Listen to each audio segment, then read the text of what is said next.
Oil ఎక్కువగా వాడటం వల్ల బాడీలో చెడు కొలెస్ట్రాల్ పేరుకుంటుంది. దానివల్లే గుండె జబ్బులకు దారితీస్తుంది. ఇదొక విషయం అయితే ప్రతి ఒక్క ఇంట్లో వింటున్నాం సార్. ఇదంతా నిజమే అంటారా సార్? 35-40 ఏళ్ల క్రితం నెయ్యి ఇలా పోసుకునేవాళ్ళం. అన్నంలో కానీ ఇడ్లీలో అంటే ఇలా ముంచి తీసేవాళ్ళం. ఆ రోజు గుండె జబ్బు హాస్పిటల్ ఎన్ని ఉన్నాయి? 2 కిలోలు వేరుశనగ గింజలు కావాలి 1 కిలో ఆయిల్ కంటే, మీకు 400-500 అవుతుంది కదా. మరి వాడు 150, 70, 80 ఇస్తున్నాడు. అన్ని లాభాలు కలుపుకుని ఎప్పుడైతే ముఖ్యంగా ఈ కార్డియాలజిస్టులు గుండె జబ్బులు పేరు చెప్పి బెదరేశారో అప్పుడే సమాజానికి ఒక దరిద్రం పట్టింది. ఫ్యాట్ అంటే ఎవరికి తెలియదు, కొలెస్ట్రాల్ ఎవరికి తెలియదు, నోటుకు వచ్చింది మాట్లాడటం. నువ్వు ఇక్కడ తినే ఫ్యాట్ 1,00,000 జనంలో ఎత్తినా ఇక్కడ ఫ్యాట్ కింద మారదు. ఇక్కడ తినే ఫ్యాట్ అంటే కేవలం గ్లూకోజ్ మాత్రమే. నువ్వు ఎక్కువ తిన్నది ఇక్కడ ఫ్యాట్ కింద ఇవ్వు.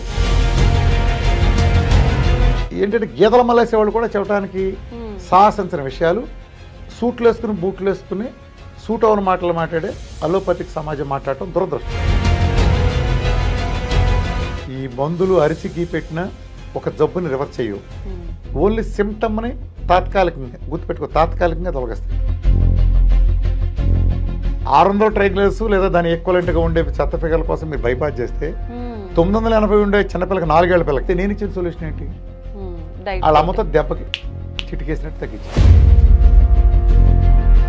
షుగర్ గురించి నేను చేసిన ఛాలెంజ్ ఏంటి? డయాబెటీస్ గురించి మీరు ఒక్కడి దగ్గర చూపిస్తే 2 కోట్లు ఇస్తా. ప్రపంచం మొత్తం మీ అలోపతి సమాజం మొత్తం 150 ఏళ్లలో ఏ దేశం నుంచి ఒక్కడ పట్టరని 2 కోట్లు ఇస్తానని చెప్పి, నా మూలం ఎవడ తగ్గపోతే 2 కోట్లు ఇస్తాను.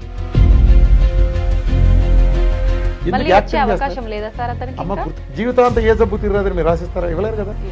మరి మీకు వర్తించింది నాకెందుకు వర్తిస్తుంది? ఎట్టా రామకృష్ణ గారు ఊరినే రాదు, 14 ఏళ్ళు 15 ఏళ్ళు 20 ఏళ్ళు పడద్ది స్టంట్. మరి 46 నెలల్లో నువ్వు వేసిన స్టంట్ లోపల 70% అట్టే కూడిపోయింది సార్.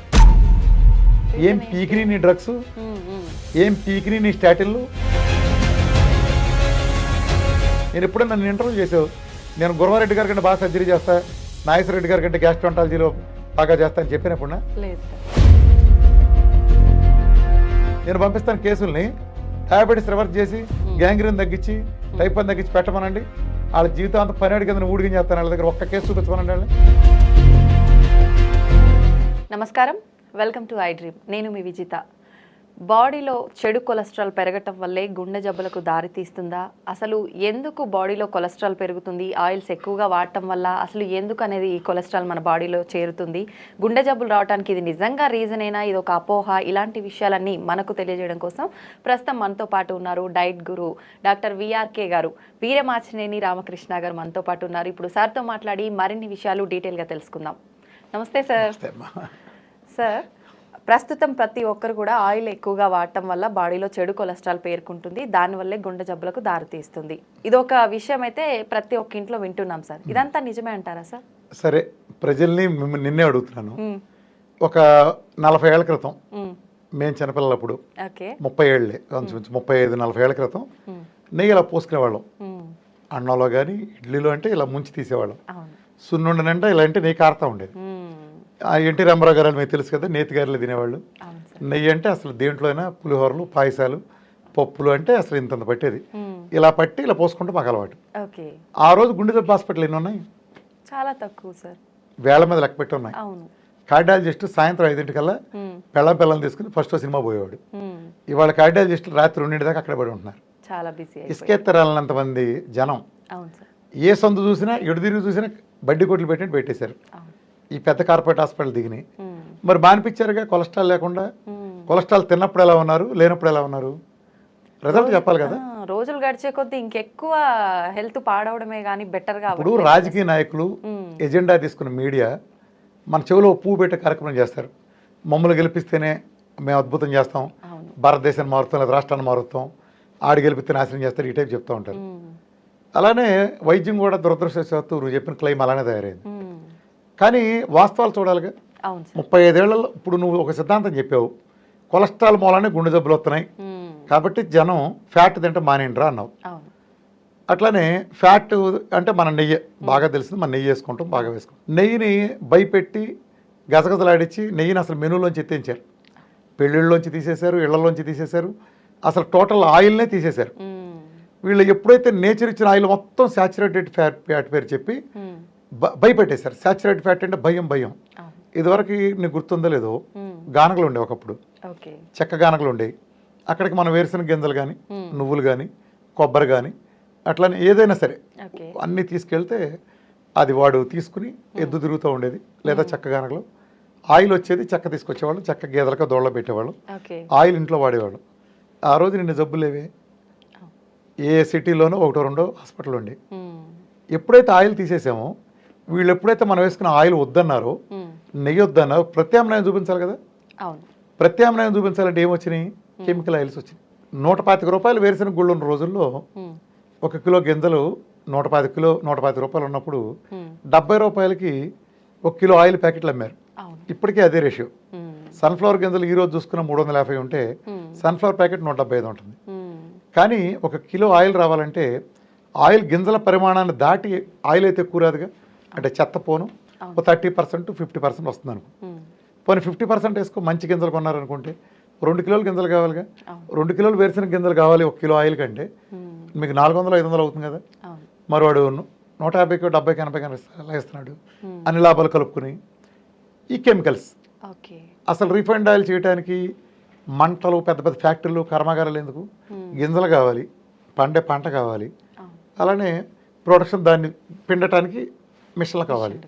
మరి దానికి మంటలు గంటలు పెట్టే రిఫైనరీలు గింటలు దేనికి వచ్చింది అదంతా? ఎప్పుడైతే ఈ ముఖ్యంగా ఈ కార్డియాలజిస్టులు గుండె జబ్బులు పేరు చెప్పి బెదరేశారో అప్పుడే సమాజానికి ఒక దరిద్రం పట్టింది.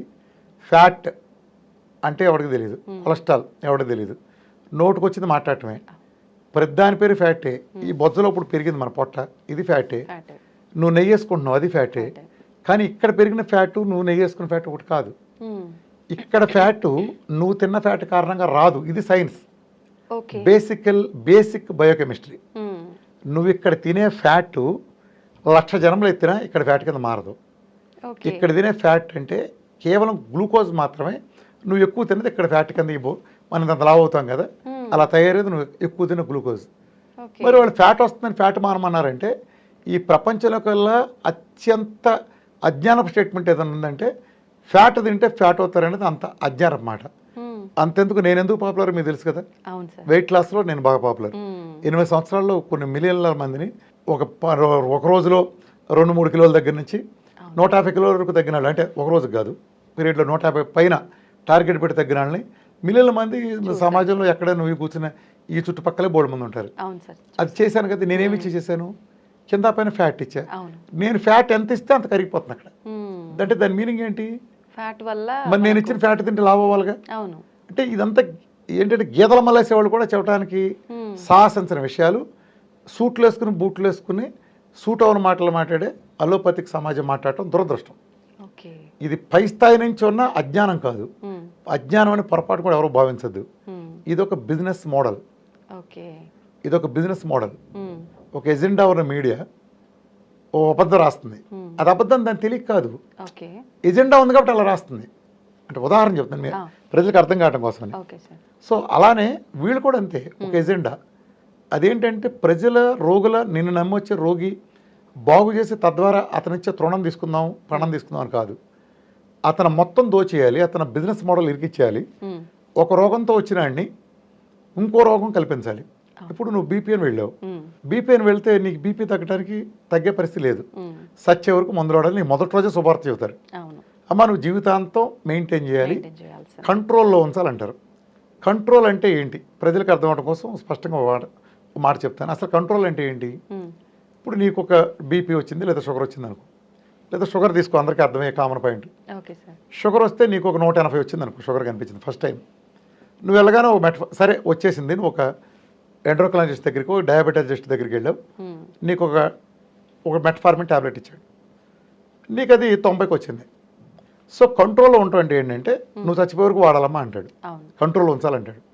అంటే అదే ట్యాబ్లెట్తో జీవితాంతం వేసుకున్నా కూడా నీకు 170లో ఉంటే అది కంట్రోల్లో ఉందా అనుకుందాం మాట వరుసకి అతని ప్రకారం. కానీ అలా లేదే, నువ్వు ఆ ట్యాబ్లెట్ వాడుతున్నా కూడా నెక్స్ట్ ఇయర్ కల్లా నువ్వు మళ్ళీ 170, 190 వచ్చిందిగా, అది కంట్రోల్ ఎలా అవుతుంది? మళ్ళా దగ్గరగా ఉంటున్నాడు డాక్టరు, డోసు పెంచుదామమ్మా 2 చేద్దామమ్మా అంటున్నాడు. దాన్ని 2 4 రాస్తున్నాడు. ఇలా 4 టాబ్లెట్ ప్రమోషన్ అవుతుంది. ఎందుకని? నువ్వు షుగర్ కంట్రోల్లో పెట్టుకున్నావు, 90లో పెట్టుకున్నావు, భ్రమలో ఉండటం కోసం. ఆ తర్వాత ఇన్సులిన్ ఇద్దామమ్మా, వద్దమ్మా ఇవన్నీ పనిచేయదు, డైరెక్ట్ నీకెందుకు ప్యాంక్రాస్కి దానికి రెస్ట్ ఇచ్చి బుజ్జ పెడదాం, శుభ్రంగా వేసేసి పడుకోబెడదాం, పడుకుంటుంది అది, మనం డైరెక్ట్ ఇన్సులిన్ చేసేద్దాం అంటాడు. అది 10 యూనిట్లు దిగినాయి 150 యూనిట్లకి వెళ్తుంది. నీ షుగర్ చూస్తే వెళ్ళిపోతూ ఉంటుంది పైకి. అదేంటి కంట్రోల్ ఉంచుతానన్నావుగా. ఓ రోజు కాలు చూస్తే ఇంత నల్ల పుండు పడుతుంది. మా సారీ అమ్మ నీకు షుగర్ మొదలటం చేత ఆ కాలు అక్కడ దాకా తీసేద్దాం, ఏం పర్లేదు ఇక్కడ దాకా తీసేద్దాం అంటాడు, గ్యాంగ్రీన్ అని. అదేంటి సార్ మిమ్మల్ని నమ్ముకునే కదా ఒక టాబ్లెట్ దగ్గర నుంచి నేను ఇక్కడ మిమ్మల్ని వాడతాయిలేను, మీరు చెప్పినట్టు చేస్తూ వచ్చాను, 10 ఏళ్ళు వాడాను, నెక్స్ట్గా వాడాను, నా ఇన్సులిన్ కూడా వాడాను, అన్నీ పొడుచుకున్నాను, మరి ఇప్పుడు నా కాలు ఎందుకు పోయింది సార్? నా షుగర్ కంట్రోల్లో ఉంది కదా సార్, నా హెచ్బిఎన్సీ తక్కువగానే ఉంది, అలా నా బ్లడ్ షుగర్ కూడా తక్కువగానే ఉంది, మరి నేను కంట్రోల్లో ఉంచాను కదా సార్, మన కాలు ఎందుకు పోయింది సార్? లేదా నెఫ్రోపతి వచ్చి నాకు సీకేడి కిడ్నీ ఎందుకు పోయింది సార్? దాని పేరే డయాబెటిక్ నెఫ్రోపతి. మరి పక్షవాతం ఎందుకు వచ్చింది? డయాబెటిక్ రెటినోపతి వచ్చి కన్ను పోయింది. డాక్టర్ సుబ్బారావు చెబుతాడు, అయ్యా నీకు డయాబెటిక్ దీర్ఘకాలం ఉండటం చేత రెటినోపతి అని. మరి కంట్రోల్ ఉన్నావుగా, కాలు ఎందుకు పోయింది? నెక్స్ట్గా మందులు చేసావు, మందులు వాడావుగా, ఎందుకు పోయింది? కంట్రోల్ అన్న పదమే ఈ శతాబ్దపు అతిపెద్ద బూతు. ఏ రోగేనానమ్మా, నువ్వైనా నేనైనా ప్రపంచంలో ఎవరైనా నీకు ఒక రోగం వస్తే డయాబెటీస్ కానీ, బీపీ కానీ, థైరాయిడ్ కానీ, ఇలా ఏ జబ్బు వచ్చినా ఏమనుకుంటాం మనం? ఏ డాక్టర్ దగ్గరికి వెళ్తే ఆయన ఇచ్చిన మందులు లేకపోతే ఇతర ప్రోటోకాల్లో అయిన తర్వాత ఓ నెల 2 నెలలు, ఒక 6 నెలలు, పునః సంవత్సరం, ఆ తర్వాత నార్మల్ అయ్యి అందరిలాగా గడపాలని. ఎందుకు జీవితాంతం మందులు వాడితే నువ్వు జీవితాంతం రోగిష్టాడుగా ఉంటావుగా? అంత అవసరం ఏముంది అసలు? నువ్వు అది కోరుకోవుగా, నీకు అంత కర్మ ఎందుకు? మనం రోగిష్టాడుగా బతకడానికి పుట్టలేదుగా. నువ్వు వస్తే సరి చేయటానికి నువ్వు ఉంది, నువ్వు సరి చేయకుండా ప్రాబ్లం అలా ఉండాలంటే ఎలా? నువ్వు కారు రిపేర్కి వస్తుంది, ఆ కారు రిపేరు అది అలానే ఆ కండిషన్ అలా ఊగుతానే ఉండేటట్టు అయితే రేపు రిపేర్ చేయటం అంటారా? చెప్పండి. అది కారు సరైపోవాలి కదా సర్వీసింగ్కి ఇచ్చినప్పుడు. రిపేర్ అంటే ఏదున్నా సరే అది బాగైతేనే కదా. ఒక టేబుల్ రిపేర్కి వచ్చింది మనది, ఊగుతుందని కంప్లైంట్ ఇస్తాం, రిపేర్ చేసినప్పుడు ఊగుతూనే ఉందనుకో, దాన్ని మనం రిపేర్ చేయటం అంటామా? అది కాదుగా మనం కోరుకుంది, చక్కగా మంచి ఒరిజినల్గా రావాలని కోరుకుంటాం. మరి మనకు రోగం కూడా అలా తగ్గాలని కోరుకుంటాం, తప్పేంటి? అది కదా చేయాల్సింది. కంట్రోల్ ఏంటి? వీళ్ళకి పేర్లు పెట్టడం ఏంటంటే చెత్త పేర్లు పెట్టడం అలవాటు చేసుకున్నారు. మనం తినే ఆహారంలో మంచి దాని పేరు ఫ్యాట్, ఈ బొజ్జలో పెరిగే చెడ్డదాని పేరు ఫ్యాట్. ఈ రెండింటికి ఒకే పేరు పెడతారు దౌర్భాగ్యులు. చూడు, వేరే పేరు పెట్టచ్చుగా. అట్లనే పదాలు ఎలా కన్ఫ్యూజ్ చేస్తాయంటే, ఆయిల్ మామూలుగా మనకు ఉంటుంది, న్యాచురల్ ఆయిల్ అంటాం. రీఫైన్డ్ ఆయిల్ అంటే పేరేంటి? రీఫైన్డ్ అంటే ఏంటి? రీఫైన్డ్ అంటే శుద్ధి చేసిన అని మీనింగ్. అది శుద్ధి చేసిందా? పరమ గబ్బు పెంట మురుగుంట్లో డ్రైనేజ్ ఆయిల్, అదో డ్రైనేజ్ గబ్బు. దాని పేరేం పెట్టారు? రీఫైన్డ్ ఆయిల్ అని పెట్టారు. పొద్దున్న చూస్తే కళ్ళకి వచ్చేటుండే అమ్మాయికి సుందరని పేరు పెడితే ఎలా ఉంటుందో అలా ఉంది దాని పరిస్థితి. అంటే నేను అందం గురించి అంటలేదు, దాని అర్థం కావడం చదువుతుంది. రీఫైన్డ్ ఏంటి? అది పుచ్చుకుని రీఫైన్డ్ అంట. రీఫైన్డ్ అంటే ఆయిల్ క్లీన్ చేసి ఇచ్చారంట అని అజ్ఞానంతో భ్రమపడే డాక్టర్లు బోడు మంది ఉన్నారు. అరే ఎట్టా వస్తున్నారే, 110 రూపాయలు కిలో గింజలు ఉంటే 500 రూపాయలు గింజలు కావాల్సి వస్తే గింజల ఖరీదు 500 పడుతుంటే నీకు 70కి ఎలా అమ్ముతున్నాడరా అనే కామన్ సెన్స్ వద్దా? వద్దా? అక్కడ అర్థం కావట్లా, అది ఎంత దౌర్భాగ్య బయలు. ఈ రోజుకి వచ్చేసిన అంబోతులాగా అయ్యేగా మనకు అమ్మేది. ఈ రోజుకి భారతదేశం మొత్తం తినేదేంటి? మీరు కొనే ప్యాకెట్ ఆయిల్ అన్ని, అదే దౌర్భాగ్యం కదా. ఇలా ప్రతి చోట మోసమేనమ్మా, వీళ్ళు పెట్టే పేరులోనే మోసం. కంట్రోల్ అంటే అలా ఉండటం, రివర్స్ అంటే తగ్గిపోవటం, అంటే మందు బళ్ళు వేసుకోవాలని సిచ్యువేషన్ ఉండటం. రివర్స్ చేయాలి. ఈ మందులు అరిచికి పెట్టిన ఒక జబ్బుని రివర్స్ చేయవు, ఓన్లీ సిమ్టమ్ని తాత్కాలికంగా గుర్తుపెట్టుకో, తాత్కాలికంగా తొలగిస్తాయి, తాత్కాలికంగా నీకు ఇబ్బంది లేకుండా చేస్తాయి. నీకు ఒక దెబ్బ దగ్గర కాలు ఇరిగినప్పుడు తాత్కాలికంగా నొప్పి లేకుండా చేస్తాయి, అది కూడా అవసరమే. సో కంట్రోల్ అనే పదం కానీ, రిఫైండ్ అనే పదం కానీ, ఇదంతా మన దోచుకోవటం కోసం కన్వీనియంట్గా ఏర్పాటు చేసిన తప్పుడు పదాలు. ఈ పదాలని అలానే ఫ్యాట్ అని పెట్టడం, ఇవన్నీ తప్పే. అలానే కొలెస్ట్రాల్ అంటే ఏంటో ఎవరికీ తెలియదు. ఇది మాట్లాడేవాళ్ళు ఎక్కువ మందికి, అంటే తెలిసిన వాళ్ళు చాలా తక్కువ మంది. లూజ్గా మాడేస్తారు. ఆయిల్ అంటే కనిపిస్తుంది కొలెస్ట్రాల్ అని, ఫ్యాట్ కనిపిస్తే కొలెస్ట్రాల్. ఫ్యాట్లో మంచి చెడు రెండు ఉంటాయమ్మా. ఇప్పుడు కులవంత మంచివాళ్ళు కులవంత చెడ్డాళ్ళని చెప్పగలమా? అలా ఎక్కడ ఉంటుందా? అలానే ఫ్యాట్స్ కూడా అంతే, మంచి చెడు ఉంటుంది. కార్బోహైడ్రేట్ కూడా చాలా మంచిది, మాట్లాడితే ఫ్యాట్ కంటే మంచిది, ఇన్స్టెంట్ ఎనర్జీ ఇస్తుంది. కానీ దాని ఒక లిమిట్ దాటితే అది దుర్వినియోగం చేయబడుతుంది. ఫ్యాట్ వచ్చేటప్పటికి ఒక లిమిట్ దాటినా దుర్వినియోగం చేయలేరు దాన్ని. అది దాంట్లో ఉండే అడ్వాంటేజ్. బట్ దీనికి ఉండే అడ్వాంటేజ్ టేస్ట్గా ఉంటుంది, ఫ్యాట్కి ఉండే అడ్వాంటేజ్ అంత టేస్ట్ ఉండదు. సో దేనికైనా లిమిటేషన్స్ మైనస్లు ఉంటాయి. ఇక్కడ ఏం జరిగిందంటే కొలెస్ట్రాల్ అంటే వీళ్ళు సింపుల్గా అంటే పబ్లిక్ అర్థం కావడం కోసం చిన్న డెఫినేషన్ చెప్తున్నాను. ఇప్పుడు మన పొట్టలో పెరిగే ట్రైగ్లిజరైడ్స్, దీనికి చిన్న బ్యాక్గ్రౌండ్ చెప్పాలంటే మన శరీరంలో 2 మెటబాలిజాలు ఉంటాయి. అంటే ఒక కారు పెట్రోల్తో నడుస్తుంది, ఒక కారు డీజిల్తో నడుస్తుంది. కొన్ని కార్లు స్విచ్ తిప్పితే పెట్రోల్తో, స్విచ్ తిప్పితే గ్యాస్తో నడుస్తాయి. అంటే ఇది పెట్రోల్తో నడవడానికి పెట్రోల్ మెటబాలిజం అనుకోవచ్చు, గ్యాస్తో నడవడానికి గ్యాస్ మెటబాలిజం అనుకోవచ్చు. కారు ఒకటే, అర్థమైందా? నువ్వు ఎటు కావాలని నడపచ్చు. అలానే హ్యూమన్ బాడీ కూడా 2 మెటబాలిజం మీద నడుస్తుంది. ఒకటి గ్లూకోజ్ అనే మెటబాలిజం, నువ్వు స్విచ్ వేసుకుంటే నీదే ఆప్షన్. నువ్వు నడపాలనుకుంటే కీటోన్స్ అనే మెటబాలిజం కూడా నడపచ్చు. ఈ ఆయిల్ వేరు, ఈ ఇంధనం వేరు, మనిషి శరీరం రన్ అవడానికి ఈ ఇంధనం వేరు. కాబట్టి నువ్వు సుఖంగా ఉంటుంది కాబట్టి ఇది నడుపుతావు, అది నీ ఛాయిస్. ఇప్పుడు మనకు 2 ఉంటే నువ్వు ఛాయిస్ తీసుకుని, ఇప్పుడు నువ్వు నేను ఈ కెమెరామెన్లు ఈ టీవీ చూసే అందరూ కూడా వాళ్ళ ఛాయిస్ తీసుకుని గ్లూకోజ్ తింటున్నారు. వాళ్ళ సేఫ్టీగా కీటోన్ తీసుకున్నా వాళ్ళ శరీరం రన్ అవుతుంది టెక్నికల్గా, అర్థమైందా? అది అయితే మనం ఇట్లా ఉంది కదా. ఇప్పుడు ఫ్యాట్ డైట్, గ్లూకోజ్ డైట్లో ఏం జరుగుతుందంటే నువ్వు గ్లూకోజ్ తీసుకున్నప్పుడు గ్లూకోజ్ లోపలికి వెళ్ళాల్సింది మన సెల్. మన కారులో పెట్రోల్ ట్యాంక్ అన్నట్టు మన పెట్రోల్ ట్యాంక్ మన సెల్, హ్యూమన్ సెల్. ఈ సెల్ ఫ్యాట్తో తయారై ఉంటుంది, ఫాస్ఫోలిపిడ్స్. నువ్వు ఎప్పుడైతే మనం ఫ్యాట్ ఇచ్చామో ఆహారంగా, ఈ సెల్ ఫ్యాట్ ఫాస్ఫోలిపిడ్, నువ్వు ఇచ్చింది ఫ్యాట్. సో ఫ్యాట్లో ఫ్యాట్ అబ్జర్వ్ అయిపోతుంది, డైరెక్ట్ సెల్ తీసేసుకుంటుంది. ఫ్యాట్ మీద ఇప్పుడు ఆయిల్ మీద ఆయిల్ వేసావు, ఏమవుతుంది? అబ్జర్వ్ అయిపోతుంది కదా. ఇలా అబ్జర్వ్ అయిపోయి ఫాస్ఫోలిపిడ్స్ ఇలా ఓపెన్ అబ్జర్వ్ అయిపోయి సింక్ చేసి సెల్ తీసేసుకుంటాయి, ఏ మీడియేటర్ అవసరం లేదు. అదే గ్లూకోజ్ తిన్నావు అనుకో, గ్లూకోజ్ ఇది ఆయిల్, ఆయిల్ మీద వాటర్ వేసావు, ఏం జరుగుతుంది? దిగుతుందా? లేదు. ఆయిల్ మీద వాటర్ దిగదు, ఎందుకంటే దీని ప్రాపర్టీస్ వేరు, దీని ప్రాపర్టీస్ వేరు. కాబట్టి ఏమవుతుందంటే ఈ గ్లూకోజ్ లోపలికి వెళ్ళాలంటే, వాటర్ లాంటి గ్లూకోజ్ లోపలికి వెళ్ళాలంటే సెల్ 360 డిగ్రీలు అది వెళ్ళదు. కంపల్సరీగా ఒక డోర్ కావాలి, తలుపు కావాలి. ఇప్పుడు ఈ గదిలో రావడానికి తలుపు ఉంది, దాని పేరు రిసెప్టర్ అనుకో. ఆ తలుపు ఉంటుంది, ఆ తలుపు తాళం పెట్టి ఉంటుంది. కాబట్టి ఈ గ్లూకోజ్ దాంట్లో వెళ్ళాలన్నా వెళ్ళలేదు. దీని తాళం ప్యాంక్రాస్లోని బీటా సెల్స్లో ఉండే ఇన్సులిన్ అనే పేరు మీద ఉంటుంది. నువ్వు ఎంత గ్లూకోజ్ తింటే అంత ఇన్సులిన్ ఉంటుంది. నువ్వు ఆ ప్యాంక్రాస్లో బీటా సెల్స్ నుంచి ఆ తాళం తెచ్చి ఈ సెల్ దగ్గర ఉండే ఈ గ్లూకోజ్ పక్కన నిలబెట్టుకుని డోర్ తీసి అప్పుడు ఈ గ్లూకోజ్ నువ్వు ఆ డోర్లో పంపలేవు. వాటర్ లోపలికి వెళ్ళాలంటే అందుకని లోపలికి వెళ్ళదు. అదే ఫ్యాట్కి వచ్చేటప్పటికి డైరెక్ట్గా ఎందుకని నువ్వు సెల్ తయారైతే ఫ్యాట్తో, కాబట్టి నువ్వు ఫ్యాట్ ఏ పక్క నుంచి తీసుకుంటుంది. ఎప్పుడైతే నువ్వు సెల్ నేరుగా తీసేసుకుందో ఫ్యాట్ అనే ఆహారాన్ని, ఇన్సులిన్తో పని ఉందా? తాళంతో పని ఉందా? తలుపుతో పని ఉందా? ఈ గోడల నుంచి నేను వచ్చేయగలిగినప్పుడు నాకు దైవిక శక్తి ఉండి తలుపు తీసుకురావాల్సిన పని నాకేముంది? ఇప్పుడు దేవుడు ఒకసారి నుంచి ఒకటి ప్రత్యక్షమైన కెపాసిటీ ఉందనుకో, అని వెహికల్స్ ఎందుకు వాటి కోసం వెయిట్ చేయటం ఎందుకు? డింగ్ మన ఇక్కడ ఇక్కడ ప్రత్యక్షం అవచ్చు కదా. అలాంటిది ఫ్యాట్. సో వెహికల్ మీద రావాల్సిన నీ పోటీ నా పోటీ అంటే అది గ్లూకోజ్, అర్థమైందా? సో గ్లూకోజ్కు వచ్చినప్పుడు ఇన్సులిన్ వచ్చిందనని అది ఫ్యాట్ స్టోరింగ్ హార్మోన్. తల్లి, ఒక తల్లి లేనిదే పిల్లలు పుడతారా? మగాడి పిల్లలు పుడతారా? పుట్టరు కదా. ఇన్సులిన్ అనేది మదర్ ఆఫ్ ఫ్యాట్, అది లేనిదే పుట్టరు. ఇప్పుడు ఇక్కడ ఫ్యాట్ ఇచ్చావు, ఫ్యాట్ ఇచ్చినప్పుడు ఇన్సులిన్ వచ్చిందా? లేదు. కాబట్టి ఫ్యాట్తో ఫ్యాట్తో ఫ్యాట్ తయారు కాదు, ఫ్యాట్తో ఫ్యాట్ తయారు కాదు.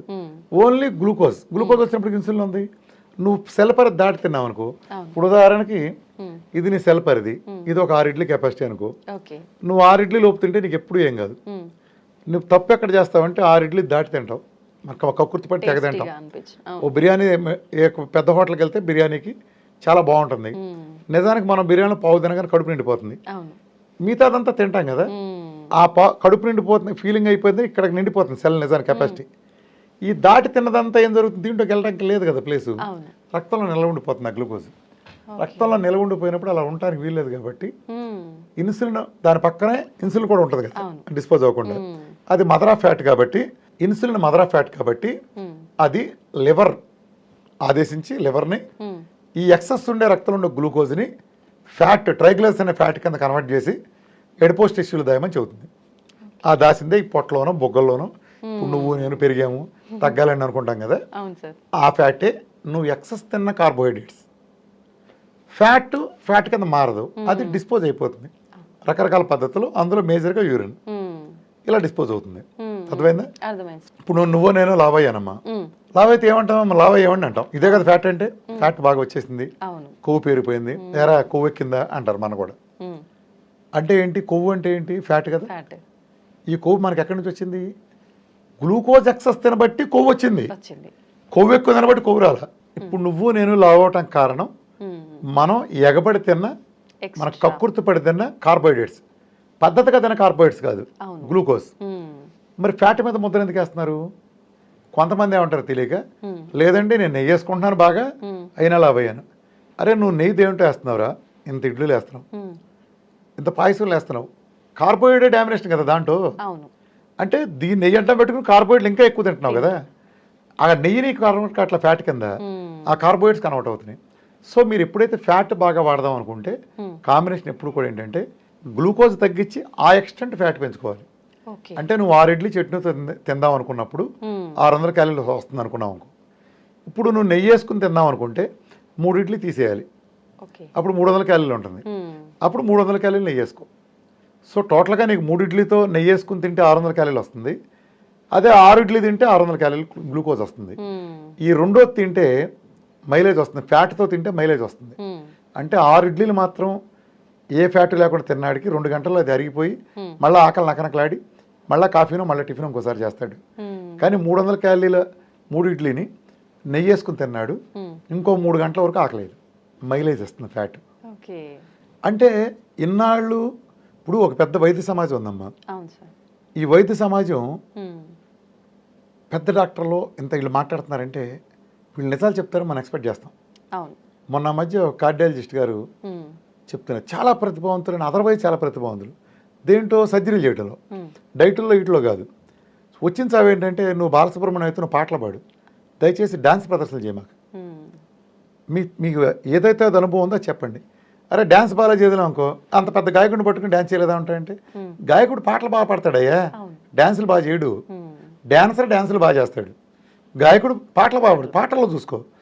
ఒక పెద్ద కార్డియాలజిస్ట్ ఆయన చెప్తున్నారు పబ్లిక్కి, ఫ్యాట్ డైట్ చేస్తే ట్రైగ్లిజరైడ్స్ పెరుగుతాయి అని చెప్తున్నాడు ఆయన బహిరంగంగా. పక్కన ఇంకో పెద్ద కార్డియాలజిస్ట్ సపోర్ట్ చేయడం. నిజంగా నాకు భయం వేసిపోతుందమ్మా, నిజంగా భయపడుతున్నా. నిజంగా చాలా గొప్ప వాళ్ళు, గోల్డ్ మెడలిస్టులు, భారతదేశంలో 10 సర్జరీలు 10 మందే చేయగలరు ఈ సర్జరీ అంటే, అలాంటి వాళ్ళు ఉన్నా వాళ్ళు సర్జరీలు చేయడం.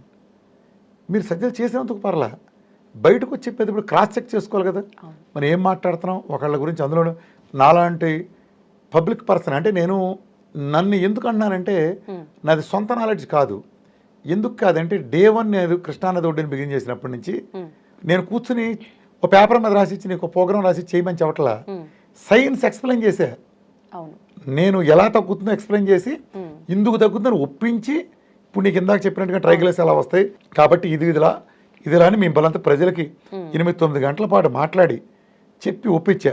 అలాగే ఫుల్ వెర్షన్ వీడియోస్ 3 గంటల వీడియోస్ విఆర్కే ఎక్స్క్లూజివ్లో లైఫ్ స్టైల్ మీద 3 గంటల వీడియో, అసలు డయాబెటీస్ అంటే ఏంటి, లావ్ ఎందుకు అవుతారు, ఈ సైన్స్ ఏంటి, ప్రపంచం ఎందుకు ఫెయిల్ అయింది, ఇది సైన్స్, మోడర్న్ అడ్వాన్స్ సైన్స్, అలానే క్యాన్సర్ మీద ప్రతిదాని మీద చెప్పి ఇప్పటికి నా వీడియోస్ ఉన్నాయి విఆర్కే ఎక్స్క్లూజివ్ చూసుకోండి.